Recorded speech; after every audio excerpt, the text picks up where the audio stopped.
Deborah Harvett. So we're thrilled to have you. Just a couple of reminders. Please make sure that you stay on mute throughout the entirety of the program while Norma is talking. If you have questions, you can type them into the chat box and we will get to them after Norma finishes with her presentation. So again, please make sure you remain on mute. And at this time, I'm delighted to introduce Norma Libman. Hi, everybody. You can hear me all right, I hope. Okay. Thank you so much for inviting me. I'm delighted to be talking to my hometown people. I'm from Chicago, and I actually started this study while I was still living in Chicago in 1992. And you might recognize my name. I used to write a lot of articles for the Chicago Tribune as a freelance writer. And my interest in this actually came out of an article that I wrote for the Tribune on a very different sounding subject, but it had a connection. It was Chinese women's secret writing system. And when they published that article, people started writing to me about other stories where women were preserving culture in some way. I'm not going to go into the details about that, but one that came up a couple times was crypto-Jews.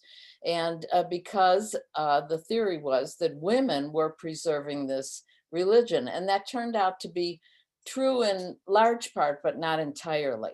But I got very interested in that and started to do a little research and in 1992, and I've been working on it since then. In 1996, I moved to New Mexico. We didn't move for that at all, but it opened up lots of opportunities for me to continue to study this. And the first thing I found out, I thought that I would go in there as a Jewish person, and they'd open their arms to me and tell me their life stories. And that didn't happen at all. It's a very secretive community, and I'm going to explain why. And I would have done better as a Spanish-speaking Catholic than as an Ashkenazi Jew, because our histories are so different. And it's getting much better now, much better. The community is more open than it used to be. But there are still people who are very intently keeping this secret. So what I want to do is just take you back a little historically and explain how this happened. And just so you have a sense of it, because what happened in Spain is the culture that they brought to the Americas and other places. And by the way, as an aside, the first crypto-Jewish person that I interviewed lived in Chicago. So that might come as a surprise. It came as a huge surprise to me. But it turns out that the Jews who left Spain in the Inquisition and before went all over the world, but large numbers came here. It came to New Mexico and the American Southwest, and I'll explain why. So, but I want to take you back to the year 1000 for just a minute. And on the Iberian Peninsula, and it's more accurate to call it that, in the year 1000, it really wasn't Spain yet, the way that Spain is now. It was not defined that way. And Spain and Portugal, they didn't have those political boundaries that they have now. So it was the Iberian Peninsula. And there were, at that time, approximately, all numbers going back a little approximate for that length of time, but approximately 1 million Christians, 1 million Muslims, and 1 million Jews on the Iberian Peninsula. It was pretty evenly distributed. And there was an 800-year period ending in 1492, where there was warring off and on between the Muslims and the Christians. The Jews were not particularly involved in that, except that they did supply the armies with uniforms, food, that was their part in the war. Neither army wanted there are a few exceptions. There were some Jews who fought, but very few exceptions. Neither army wanted the Jews in their armies. So we were kind of out of it. But in that 800-year period, which ends in 1492, there were times of peace and times of war, and it depended where you were geographically and when you lived, and somebody could live their whole life without ever being involved in war. But here's the interesting statistic about that. In 1492, there were approximately 250,000 Jews on the Iberian Peninsula. 75% of the Jews were gone by 1492 already. And so one question is, what happened to them? Why were they gone? And the answer is that anti-Semitism of all forms had started way before 1492, and many Jews left and went all over the world, including to Scotland, Ireland, of course, Poland, Russia, all over. They went south, they went down into Africa, they went, of course, to Portugal. When Spain and Portugal became defined, which was also around 1492, many Jews went to Portugal when the Edict of Expulsion came out in 1492. So, but they went to Turkey, they went to Greece, they went all over. And so, they were leaving because they were persecuted. They were also being converted forcibly and of their own choice. And we'll talk a little bit about what force means. And so the community was pretty small by that time. And what happened in 1492, it's a very important date for a lot of reasons. That is when the Christians finally won over the Muslims and put an end to this cycle of warring and came out with the Edict of Expulsion. Spain became Spain, Portugal became Portugal, almost the identical border that they have now. It's a couple miles off. And Spain issued the Edict of Expulsion for Jews, Muslims, anybody witches, they had a lot of categories, but it was anybody that wasn't Christian. And that's important to remember.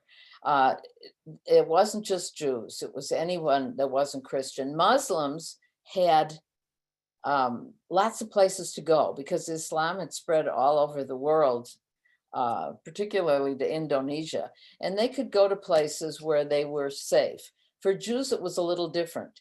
They could go to a place that might be safe at one point, and then it would change. They were expelled from France. They were expelled from England. They were expelled from a number of places. So it was harder for Jews to go anywhere. So Muslims, mostly they left. Some did stay and practice Islam in secret, and they were secret Muslims. They were called Moriscos.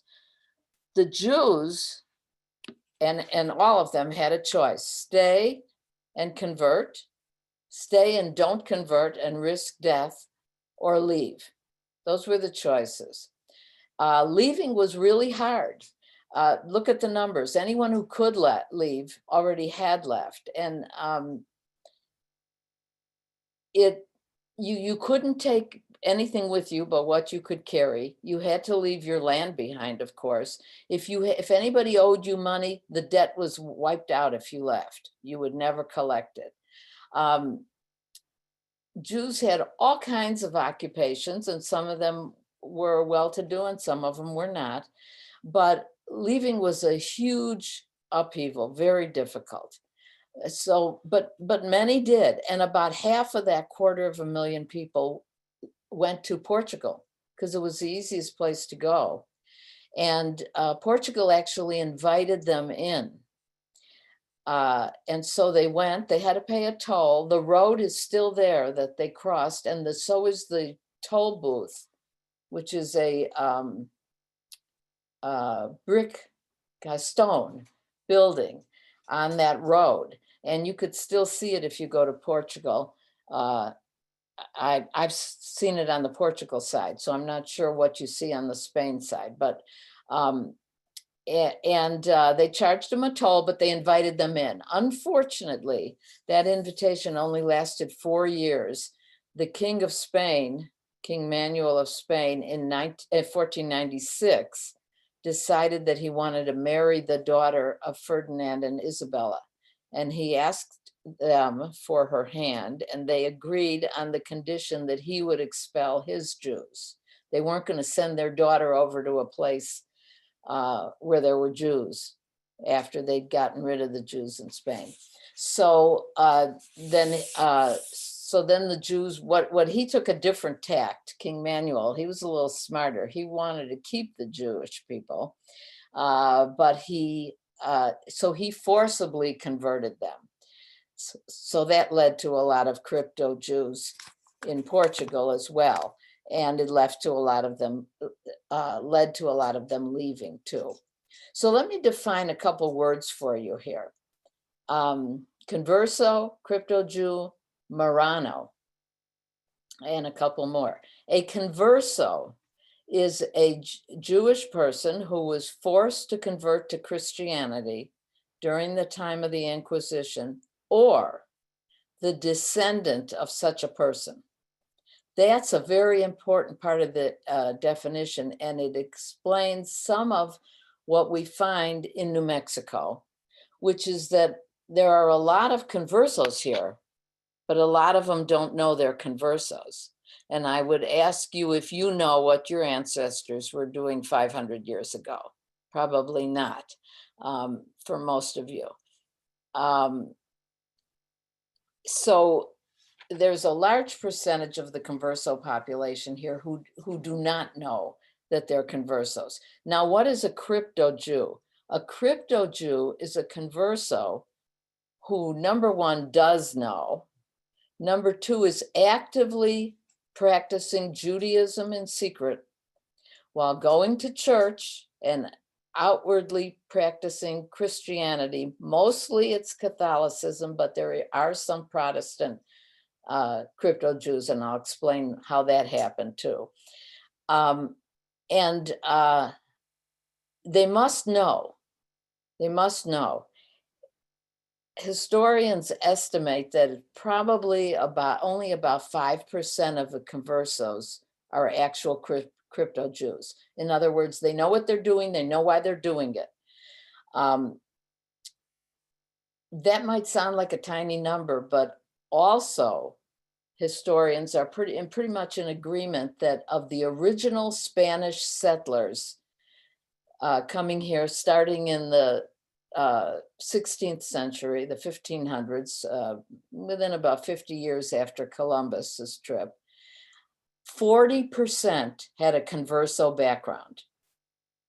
40% of the Spanish settlers. Now, that doesn't mean they necessarily all knew it, but at that point, most of them probably did. Why is that number so high? Because it was a very appealing thing for Jews who had been thrown in prison for practicing Judaism during the Inquisition. This was a get out of prison card free, get out free card there, and there's no computers to track anybody and no social security numbers. So while this wasn't a particularly appealing place to go to, it was a desert and they knew that, and there were people, the native inhabitants weren't even Christian, let alone Jewish or anything like that. So it didn't seem like a hospitable place to go, but it was better than jail. And so, and there's been a lot of research done on tracing the early families back, and it does turn out that a lot of them have a converso background, a Jewish background somehow. Again, we don't always know, in fact, we hardly ever know which of them knew it. And whether or not they knew it is really important, because if they didn't know it, they're not going to pass this information down. I would recommend a book to you, To the End of the Earth by Dr. Stanley Horties. It is the definitive book by a New Mexico historian that traces 9 families back from New Mexico to Spanish Inquisitional times, and really sets out this story. So, every crypto Jew is a converso. Most conversos are not crypto Jews. I hope that that's clear. If not, we'll talk about it in the question and answer time. Now, what's a Marrano? That's probably a term that you've heard a lot. Marrano is a Spanish word for pig or swine. It was an insult, and it was not applied by Christians to Jews. It was applied by Jews who did not convert to their fellow Jews who did convert, whether they did it totally and became Christian, or whether they were still practicing Judaism in secret. So it was meant as an insult. The Muslims who also became secret Muslims, they were called Moriscos, which I've heard 2 explanations for it. One is that it means shellfish, which would also be an insult to them, because they don't eat the same food Jews don't eat. So it was an insult. The Christians called the Jews that converted, whether they did it honestly or not, they called them new Christians. And that was an actual legal term. If you converted to Christianity, you became a new Christian, and you retained that title for 3 generations, because it would take that long for the blood to be purified. That was law. In actual practice, if you had a relative, if there was someone in the family who was a rabbi or anything like that, they would pursue you for more than 3 generations. And it's very important to know a distinction here about the Inquisition. The Inquisition legally was not looking for Jews. It was looking for heretics. And a heretic was a Christian who was not practicing Christianity properly. And so what the process they used was that they forcibly converted Jews, sometimes by bringing as many as 100 Jews into the town plaza and pouring water on their heads and declaring them baptized. It was just something as simple as that. The next day, the inquisitors might go to their house and ask them to say their catechism. Are they likely to know their catechism at that point? No, or anything really. And then they're a heretic. And so that was the legal thing, how they got it.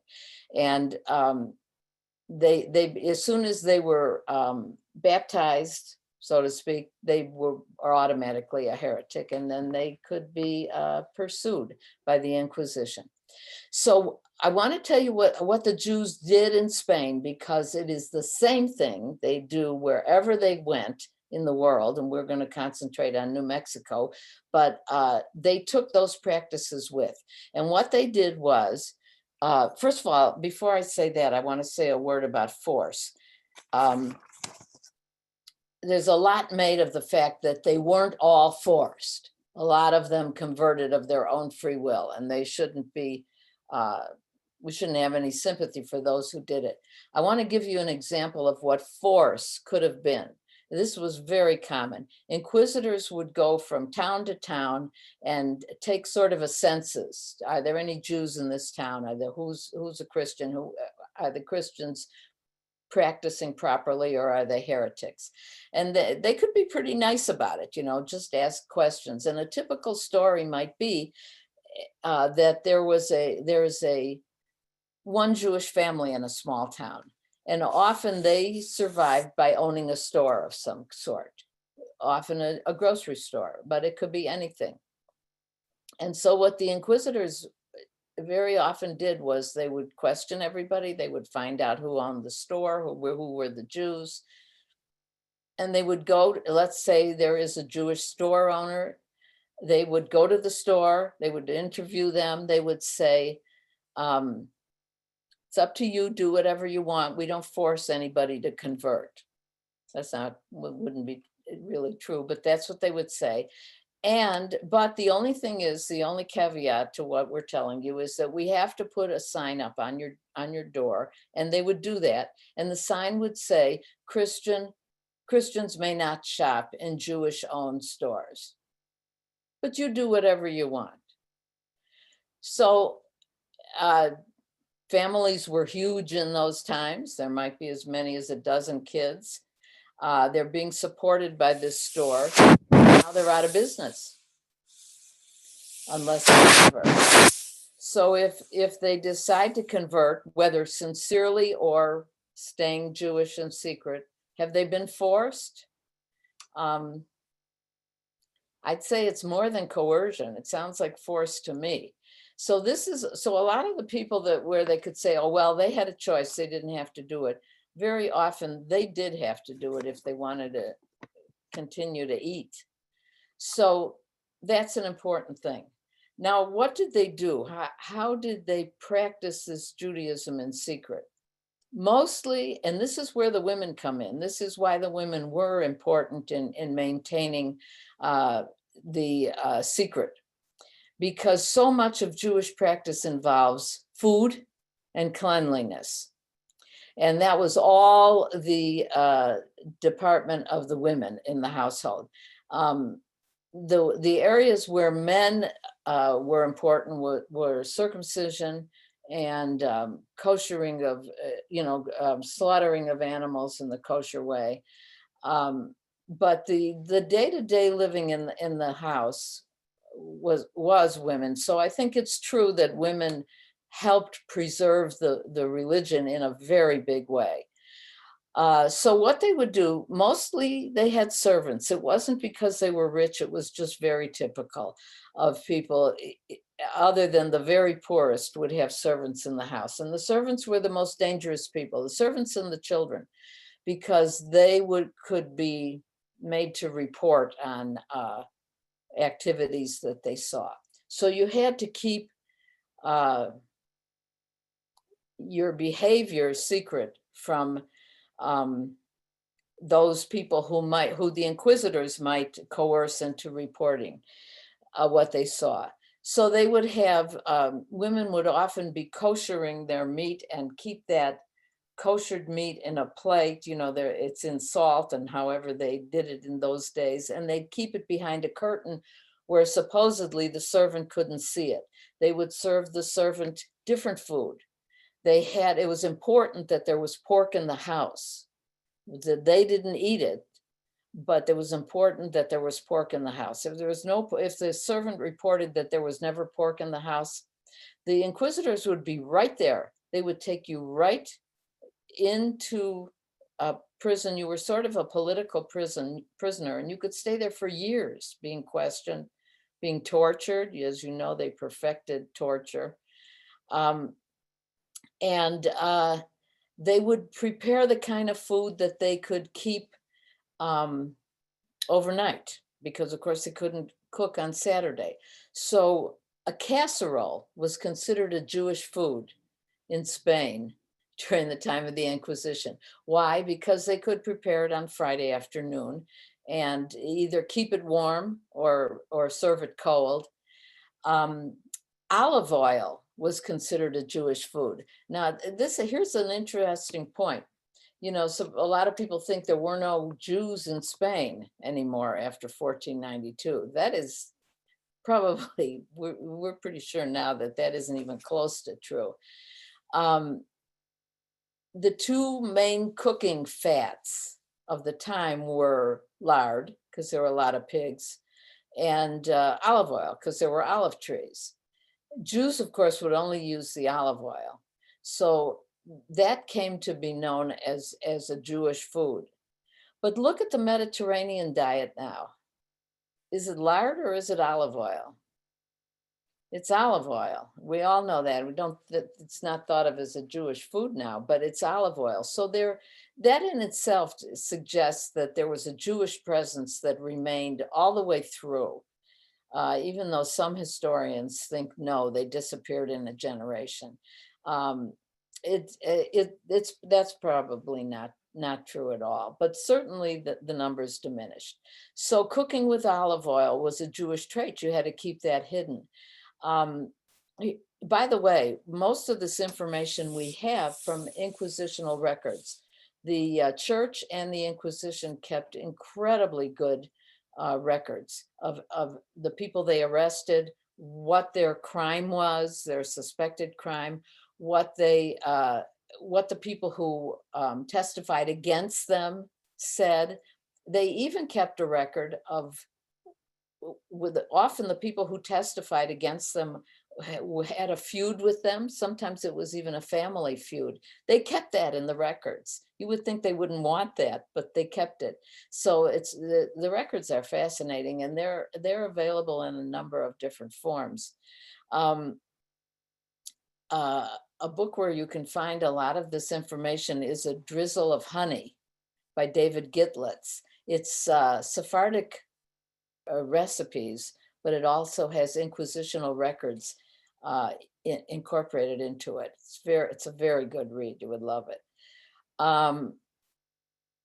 So here's an example. A man was arrested because his neighbor observed him checking how sharp his knife was against his thumb before he slaughtered a goat. That was the charge. He was seen checking his knife against his thumb to see how sharp it was before he slaughtered a goat. Now, why was this an arrestable offense? Because they knew that Jews slaughtered animals with very sharp knives, because that in order to be kosher, you had to do it very quickly. And sometimes they could be observed saying a prayer before doing this. But they had to have a very sharp knife. Now, I don't know if this man was Jewish or not, but that was suspicious Jewish behavior. And you could be what they would call on trial for 10 years, 15 years. You really weren't on trial all that time, but you were in jail all that time. And they tried to get you to turn in other people and get your release by turning in other people. And people were kept as really political prisoners for so long that they even invented codes where they would knock on the walls and talk to each other with different sort of codes of knocks and combinations. So it was a really horrible thing, and people would turn in other people just to get out. So this is the culture that you're in. Shabbat, not supposed to work on Shabbat, of course. And what do you do if you have servants in the house, and how do you not work? Well, it's very common for a woman to have a headache on Saturday. She would have a headache, she would take to her bed. And I don't know how this fooled anybody if you did it week after week, but they did do that. And they didn't feel well and they couldn't work. So they went to great lengths to cover this up. Here's another example, and this happened in New Mexico a lot. All of these things that I'm telling you also have occurred in New Mexico, not in very recent times. A neighbor would observe that his neighbor went outside at dusk and looked up at the sky. They didn't know what they were looking for, but that was considered a Jewish behavior. Well, what they were looking for was the 3 stars that would signal that the Sabbath is over. But that was a thing that they knew Jews did. They didn't necessarily know why they were doing it. So you could get arrested for doing that. So you could get arrested for doing any of these things. You can imagine what this does to people. The fear, the looking over your shoulder all the time, the having to live with servants in your house, and pretending all the time. The things that they had to do go on and on and on. And so those who left took that behavior with them. And when they got to, we're going to talk about what was first New Spain. When they got there, they continued this behavior. And in fact, it became even more intense for a lot of people as time went on. And so let's talk about exactly what we see I'm making this particular to New Mexico and particular to the 50 plus families that I've interviewed over more than 25 years now. But it's true in a lot of places. And by the way, the country that has the most per capita conversos is Brazil. That's because of all the people that left Portugal. If they went from Spain to Portugal, and then they had to leave, and many of them went to Brazil. Once it became possible to go to the New World, that's why it's so interesting that all this came down in 1 year, 1492, when Columbus left and made his first trip, and the major edict of expulsion came out. There were several others, but it all happened at the same time, and the world opened up, and Spain claimed what is now Mexico and part of the American Southwest. And it was New Spain, and it was the easiest place for them to go. And so they went there, they started in Mexico, and they practiced Judaism in secret for some time. And then getting into the 1600s, a man by the name of Luis de Carvajal, the younger, he was a nephew of the mayor of Mexico City, also named Luis de Carvajal. He said, you know, we're so far from the Inquisition, we're so far from Madrid and old Spain, we don't have to be practicing Judaism in secret. And he got a lot of Jews to come out in the open and abandon the secrecy, and it was a huge mistake. They did hear about it in Spain, in Madrid, which was the seat of the office of the Inquisition, and they sent inquisitors over, and they set up an Inquisition in Mexico City. In the end, Luis de Carvajal and his mother and sisters were burnt at the stake, and many other people, and people started moving north, and that's how they got up to that's why they got up to New Mexico. But people also were brought down from it went all the way up as far as southern Colorado, what is now southern Colorado. It was all New Spain at that time. New Mexico, where I am right now, was New Spain until 1821. So it was considered a part of New Spain until 1821. Then it became an American territory, and that's a whole history we're not going to go into. But so it was very Spanish, and a sidelight that I always like to mention, because it gives you an idea of what this culture must have been like, is that the Spanish mission, the main mission they had, was to convert the native population to Christianity. And they did a real good job of it. And the native population here in New Mexico is largely Catholic. They have retained all their own indigenous practices, which is wonderful, but they were converted to Catholicism, and later they converted, many of them, to Protestantism.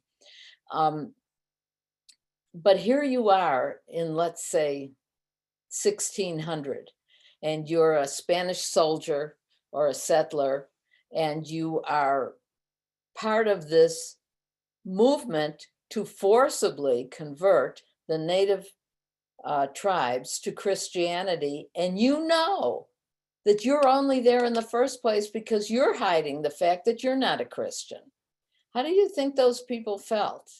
They couldn't possibly have been happy to be doing what they were doing, but they couldn't complain either because it would cast suspicion on themselves, and it was deadly suspicion. Now, I want to talk about the people of today, and I want to say that, the big question is, what are they still afraid of?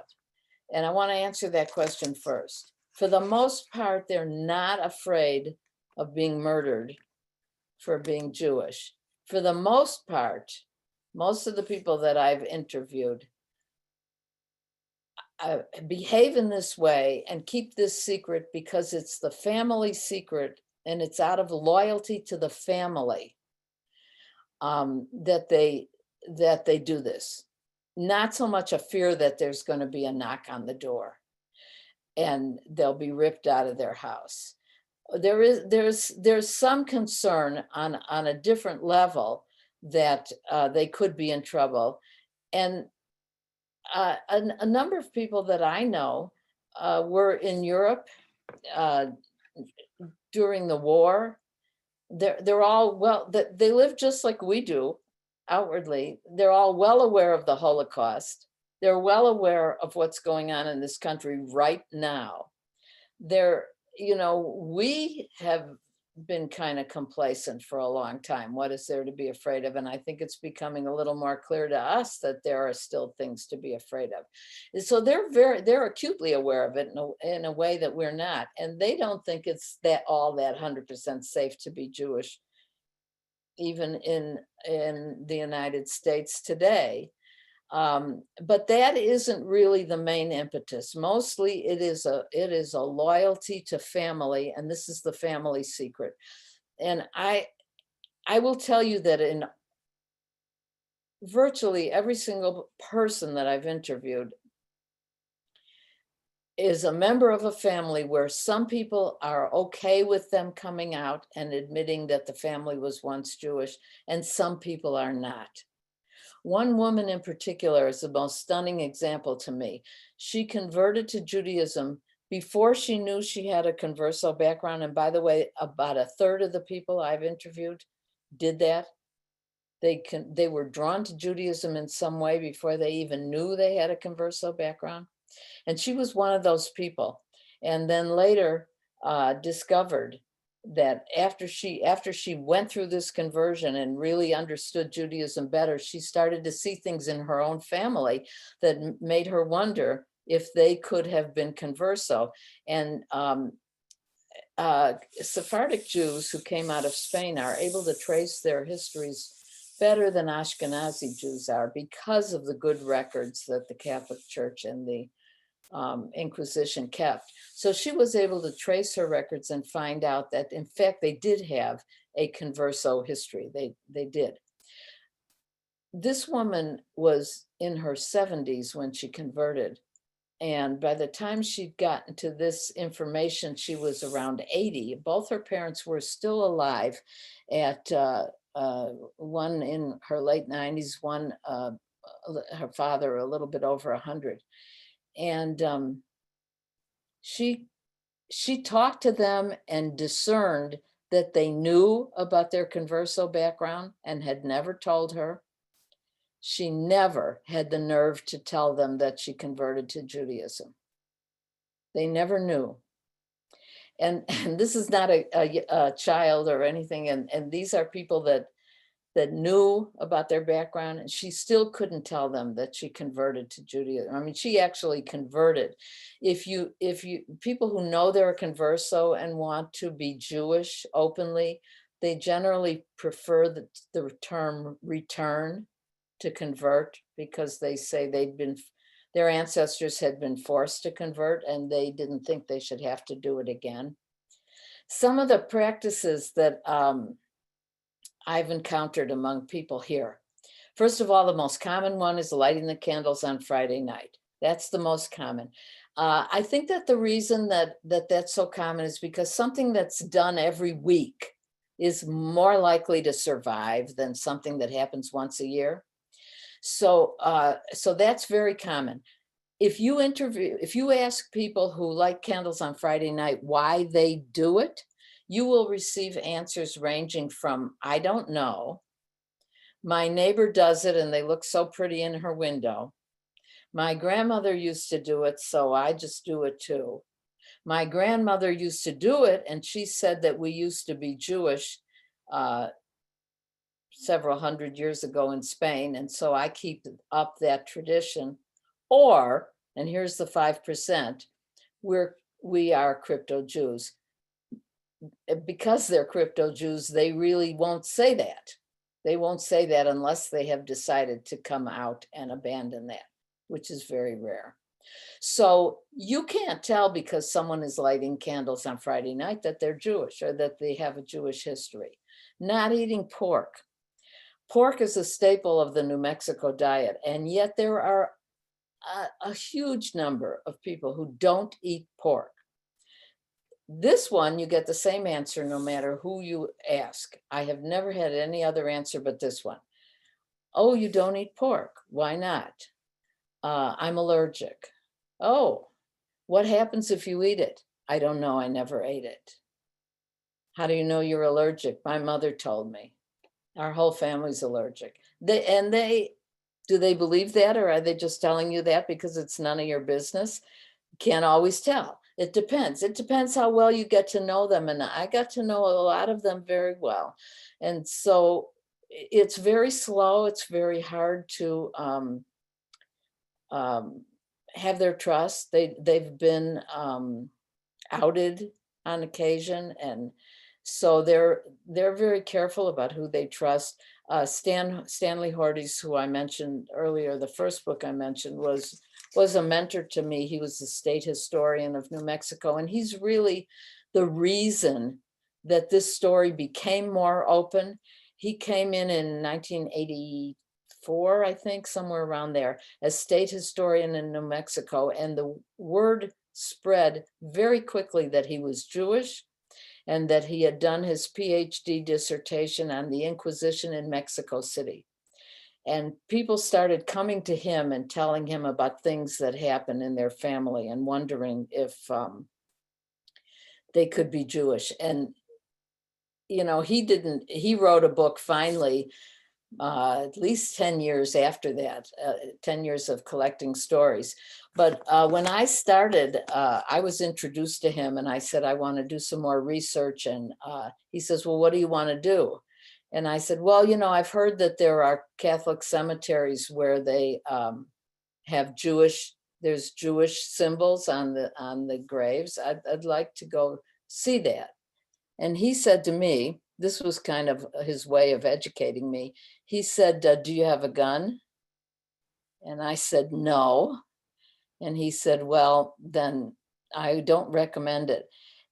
They don't want people snooping around. And I never did see a Catholic cemetery until about 15 years past that, when another person took me, a crypto Jew that I had gotten to know. And what I saw there, I saw the stones on some of the graves. I expected to see that because I knew that. But what really stunned me was the many headstones that had no Catholic symbols on them at all.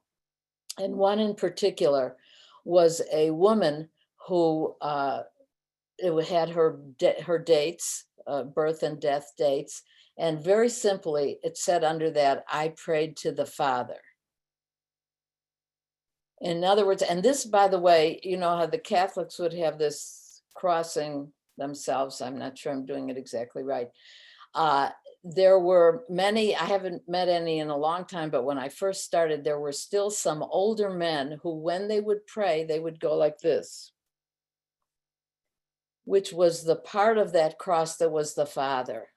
And that was their, that was sort of almost a code way of saying that they were Jewish. I prayed to the Father.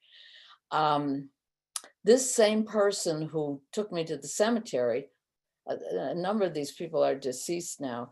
He was one of many babies when he was a baby and he was baptized, then they would bring the baby home and unwrap them from the blanket and scrub their skin to scrub the holy water off. They went through the baptism for show, but they took the holy water off. I've met lots of people who cover the mirrors when they have a death in the family, who have a bowl of water outside the door when you come back from the funeral to wash their hands. So many. And of these things, bury them facing east. I'm trying to remember all of these things, but I want to tell you about one woman, and I'm going to stop for questions in a minute. But one woman that I interviewed, I arranged to interview her once, and she called me up and she said, "I'm sorry, I changed my mind. I can't do it." About 3 months later, she called me again and she said, "Okay, I'll do it."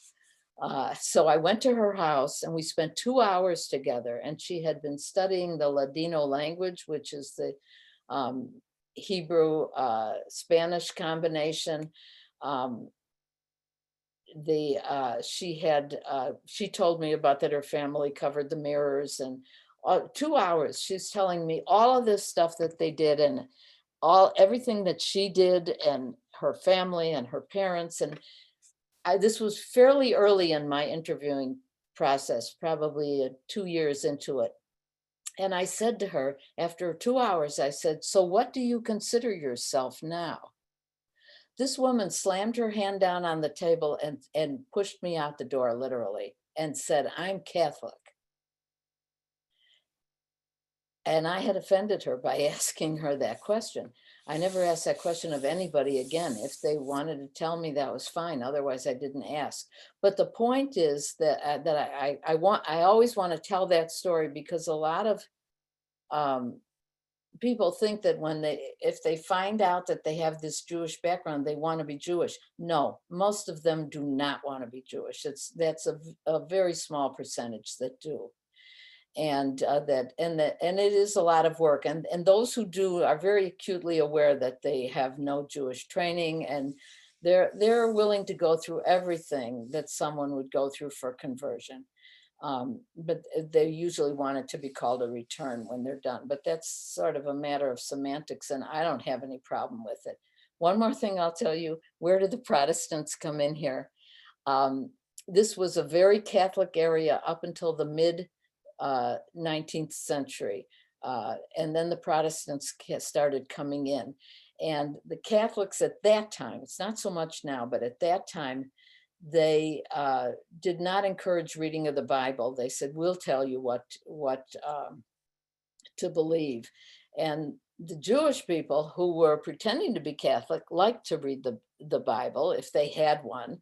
And in fact, they generally did that with a card game on the table and a Bible on their lap, in case someone came to the door unexpectedly. They could drop the Bible to the floor and appear to be playing cards. And that was done in the 19th century. But when the Protestants came in, they encouraged Bible study and reading the Bible. So it was a great relief for some conversos. They felt, oh, now we could openly read the Bible. So they converted from Catholicism to Protestantism, and caused great rifts in the Catholic community and in the Catholic Converso community. So it's a lot of problems that came out of that. But for some people that worked. So there are now Protestant conversos, but Protestants never forced any conversions. So let me see if anyone has any questions here. We do have some questions. We were talking a little bit before we let everybody into the Zoom room about how fascinating this topic really is. And I popped the links for the books that Norma mentioned into the chat, so you can check those books out. And And my favorite book, and Norma said it was one of the first she read, is called The Mezuzah and the Madonna's Foot. And I'll Yeah. pop that into the chat in a moment. Yeah, and that's a good, So, and I would say that that's a literal thing that you can find in New Mexico, a statue of the Madonna at the front door, and there's a mezuzah inside it. They also put mezuzahs inside of crosses. And so it's not an allegory or something like that. It's real. In fact, also in Old Town in Albuquerque, they have, in renovating houses, they've often found mezuzahs under the cement, under the plaster, the adobe walls. They would, in other words, they would take down a wall to repair it or whatever, and there's a mezuzah in there that's been covered up by plaster, by adobe. super, super interesting. So how many crypto Jews do you think are in New Mexico now? Do you have any sense of that? Actual practicing crypto Jews. So here's what I can tell you.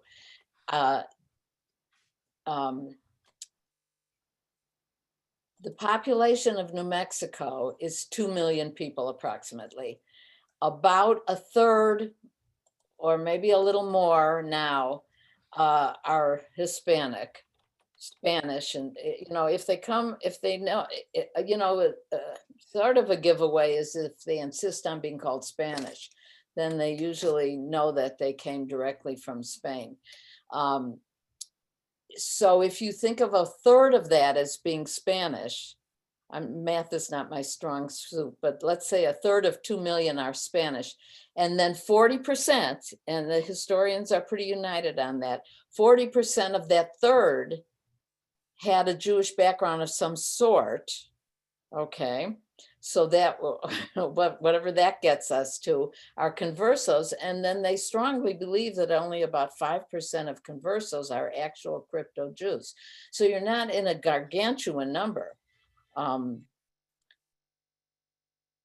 We have anyone in the group who could do math quickly, but you have some thousands, but not millions.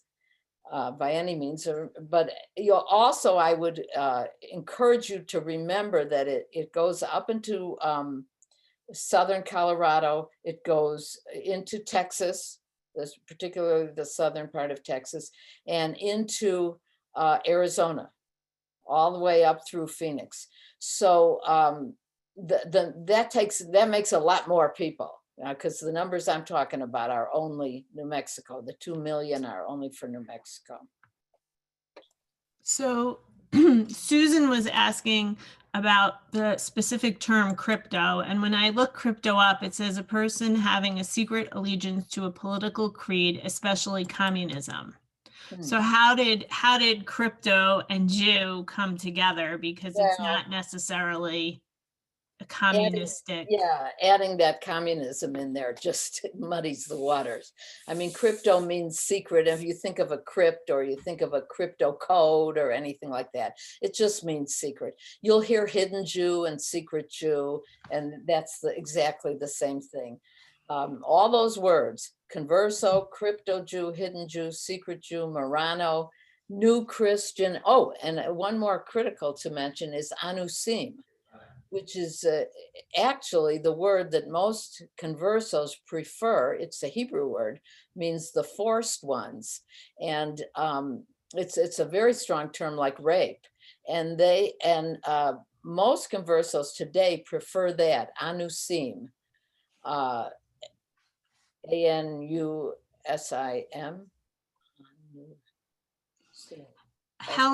Helen is asking, do conversos trust other conversos, crypto Jews, other crypto Jews? Is there any organization that they're part of? A great question. There's no formal organization, but yes, they trust each other and they know who each other are. And they have a code word that we wouldn't think of, but it's primo, which means cousin in Spanish. And I have seen this with my own eyes where someone walks into a restaurant It'll always be a New Mexico, old New Mexico restaurant. And there's someone sitting at a table and a man will come in. I've never seen women do this. A man will come in and look at the guy at the table and say, "Hey, primo." And the man at the table would say, "See, primo, primo." And then they start talking about where they're from. They already know they're both Jewish now. And they get that by their appearance. And then they talk about where they're from, the town, which town. There's all these towns that are, especially in northern New Mexico, but all throughout, that are largely Converso towns. And they trust each other totally, but they don't trust other people. And they don't trust Ashkenazi Jews particularly. So I was very much disabused of that notion that I would be welcomed. But I did get to know many people, and you have to prove that you're trustworthy. And I understand that now. I didn't understand that going in. I really didn't. I couldn't fathom it. Helen is also asking about circumcision in the Converso community. Yes. Okay. So circumcision in going all the way back to Spain and everything else was practiced when the parents felt it was safe. And remember what I told you about the 800 years of warring and all the anti-Semitism, which we couldn't go into in detail here, but parents had to make a decision. And if they didn't think it would be safe for their child to be circumcised, they didn't circumcise them. When we get to more modern times where people are circumcised that aren't Jewish, it became a lot easier. There was a man, his last name was Robledo. He was brought down from northern New Mexico for trial in Mexico City during the Inquisition, when it came to Mexico City. And he was Jewish. He was guilty because he was Jewish. The charge was Judaizing, practicing Judaism, or getting other Jews to practice Judaism. And that was his charge. And he was in fact doing it, but he had not been circumcised. And he was brought down for trial. These were long trips in those days, took months to get down there, and demonstrated to the court that he was not circumcised, and he was acquitted and sent back to northern New Mexico. However, when he got back up there, his wife had been arrested when he was brought down for trial. She was arrested and had died in jail, and all his property had been confiscated. So he had nothing when he got back home. But that was the thing. If you were circumcised in those days, that was a death sentence if they knew that. So parents, imagine having to make that decision to look into your child's future and know whether or not it was safe to circumcise.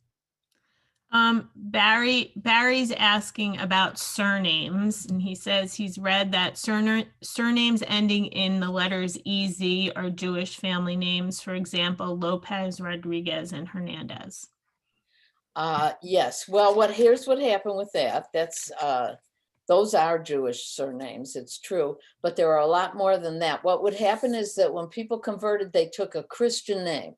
They changed their name to a so-called Christian name. And sometimes they took the name of their town or something like that, but they changed the name, and it was something that would make them look Christian. So what has happened is that over the years, many more names than that became associated with Jewish, with conversos.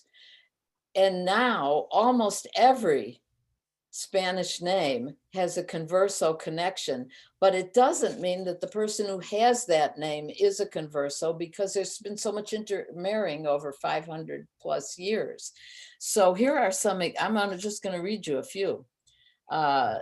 Gomez, Dominguez, Rodriguez, Sanchez, Ramirez, Garcia, Hurtado, Andrade, Leon, Ferro, Hernandez, Franco, Medina, Mendez, Mendoza, Perez, Rodriguez, Salazar, Delgado, Duarte.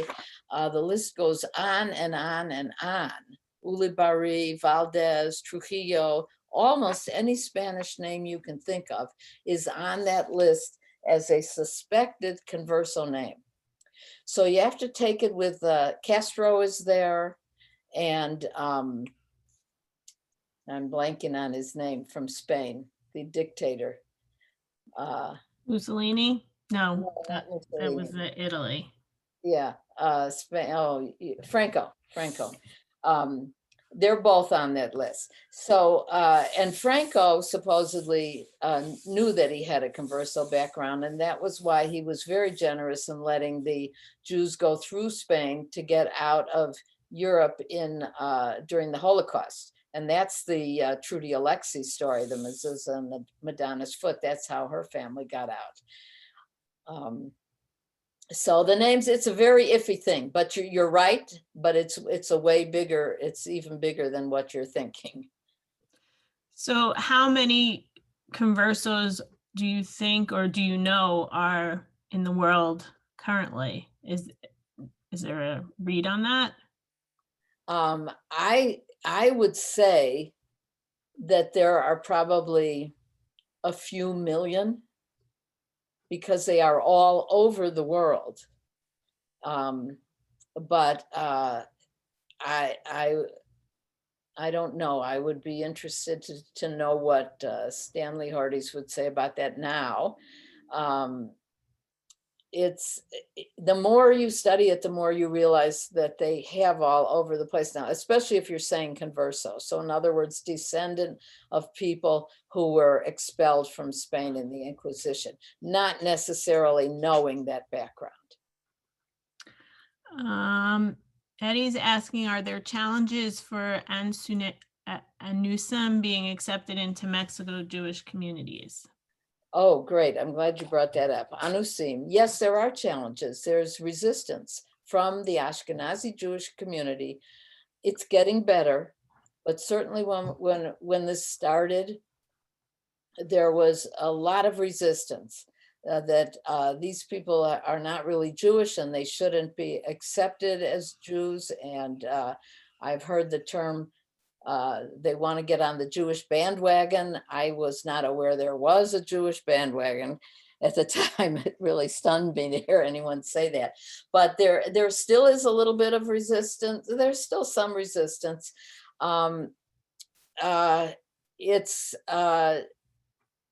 It comes, I think, mostly from ignorance. And, you know, I probably had the same kind of Jewish education that most of the people in this group had, which was strictly Ashkenazi. We really weren't taught much about Sephardic Judaism. And I just thought it was a little subcult. That's absolutely not true.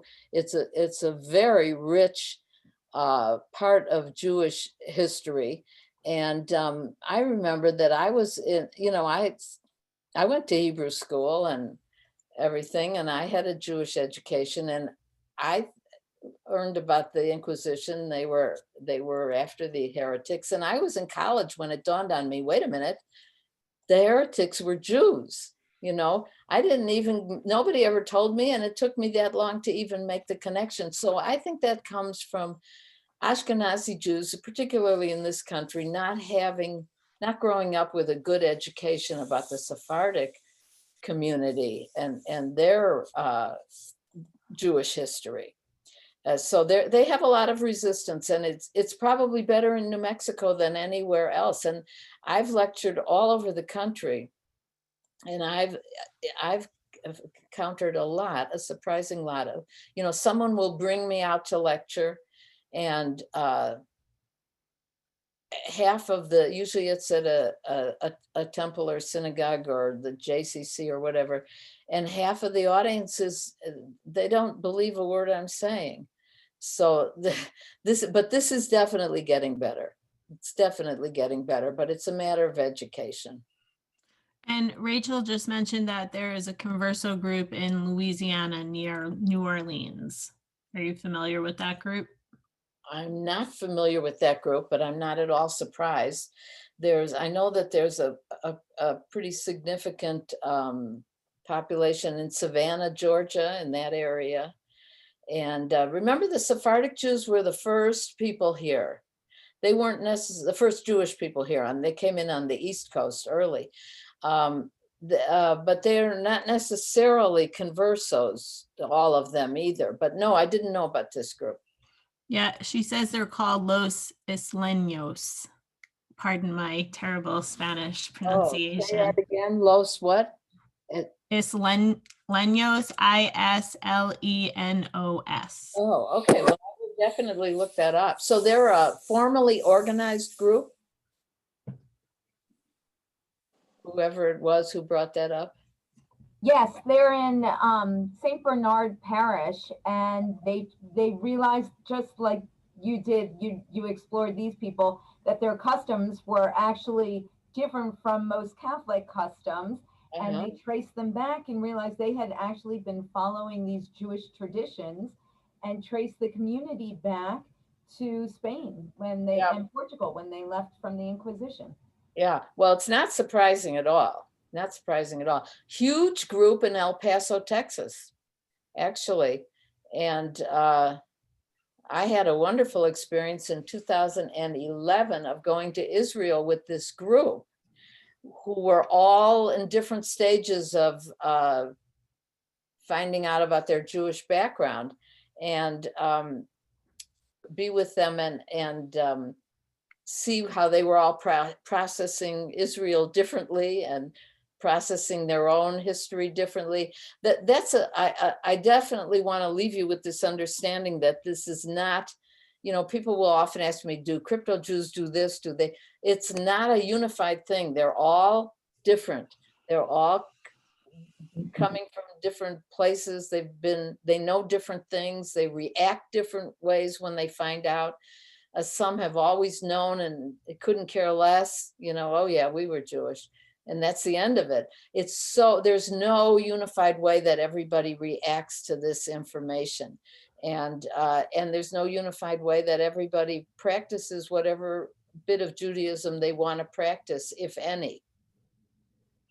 Norma, thank you so much for your expertise. This was fascinating for me. I hope everybody else found it fascinating as well. Please visit our website, jccchicago.org. We have next week, we're visiting with the Jewish Historical Society of Alberta. That should be super interesting. We've got film festival going on, lots of films to see. So thank you, everyone. Norma, especially, thank you so much for your expertise. Everyone, take care and be well. Thank you. Thank you very much for inviting me.